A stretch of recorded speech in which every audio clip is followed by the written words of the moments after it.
Tonight's edition of News in Depth, I'm Michael Wharton. Thanks for joining us. First up, former Phantom Gang member and 2 others remanded to prison on arms and ammunition charges in the city. The men arrived at the Georgetown Magistrates Court in an open-back vehicle under tight security. The 3 were making an appearance to answer arms and ammunition charges. The men were busted at a John Street Campbellville house with 2 illegal high-powered weapons and ammunition. The men are suspected ex-Phantom Gang member Lloyd Roberts, a.k.a. Robbie, Andre Polydor, and Theo Allen. The 3 were represented by attorney-at-law Nigel Hughes. Hughes, who first told the court that he was only representing Roberts, asked the court that Roberts not be placed with the general population and that his life was under threat. He also told the court that Roberts' wife and children were also threatened.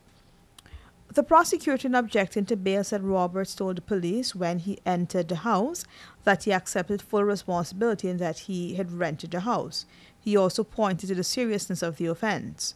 Magistrate Faith McGusty refused bail and adjourned the matter until February 14th.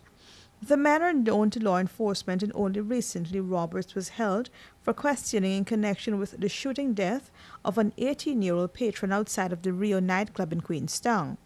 He has also been fingered in several other murder cases and gun crimes.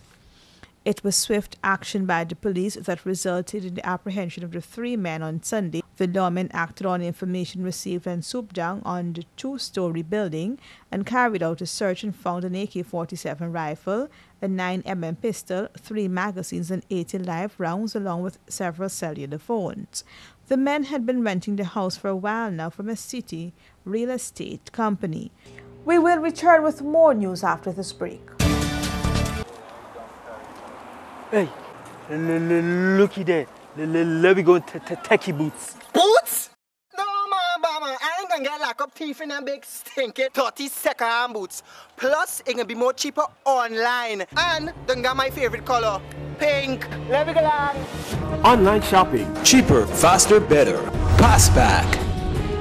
Nothing compares to the class and beauty of Beeson Windows and Doors. Engineered by professionals and built to last longer than the competition. Buy 10 windows and get one 24x16 bathroom window absolutely free. No tricks, no gimmicks, and no hidden fees. Prices starting from $13.5 VAT inclusive. So visit our showroom today at Lot 1228 New Eccles Industrial Site or BPAT's building on Regent Street and save big on UPVC or aluminum windows. To order now, call 622-4197 or 226-1292.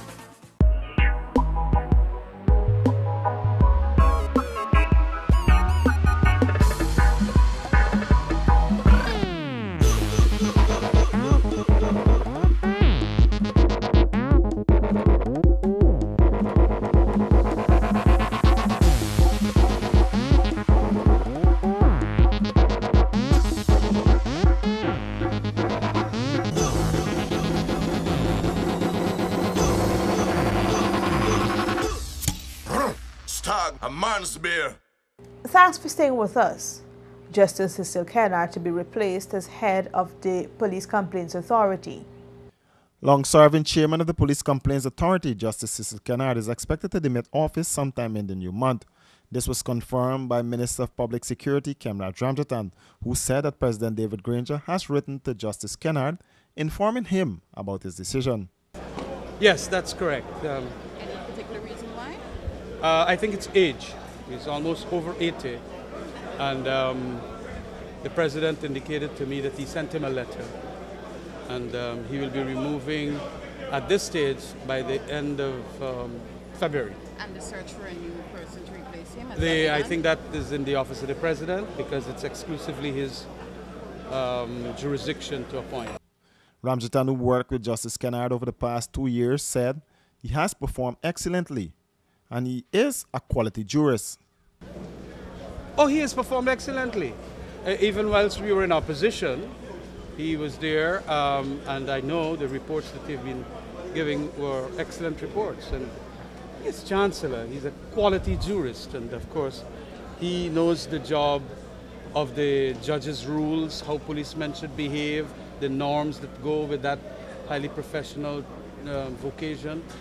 And so he has performed very well, and he has done almost on every score the right things in relation to his recommendations after the investigation. The Police Complaints Authority deals with police excesses, indiscipline, neglect of duties, among other issues, and make recommendations to the police on those findings. Forensic audits of 2 government agencies have been forwarded to the Guyana Police Force. Forensic audits into the Guyana Rice Development Board and the Guyana Energy Agency have been completed, and they are now in the possession of the Guyana Police Force. Natural Resources Minister Raphael Trotman made the disclosure at a post-cabinet press briefing at the Ministry of the Presidency. Minister Trotman, who is filling in for government's chief spokesman and Minister of State Joseph Harmon, said the files were handed over to the police by way of the Public Security Minister after cabinet was briefed. Making reference to the Guyana Rice Development Board, the minister said approximately $500 million passed through the agency under the Petro-Caribbean Fund.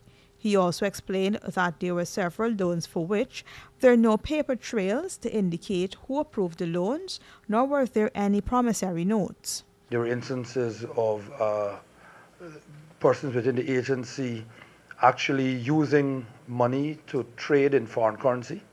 So, for example, they may receive and I believe using the agency's money to conduct a trade. And if you're talking about $500 million United States dollars, you can imagine that if you're say selling money at a rate that was $2 or $3 above that which you were declaring it to be, and having access to those $3 and the multiply effect of that over several million, but should give you an idea. So there were instances like that which stood out. Minister Trotman also disclosed that the special state prosecutors could play a role in the cases, as he responded to a question as to what could be done given that some of those involved resigned from the agency after the change of government in 2015. That's a wrap for this edition of News in Depth. Do join us again, same time tomorrow for another edition.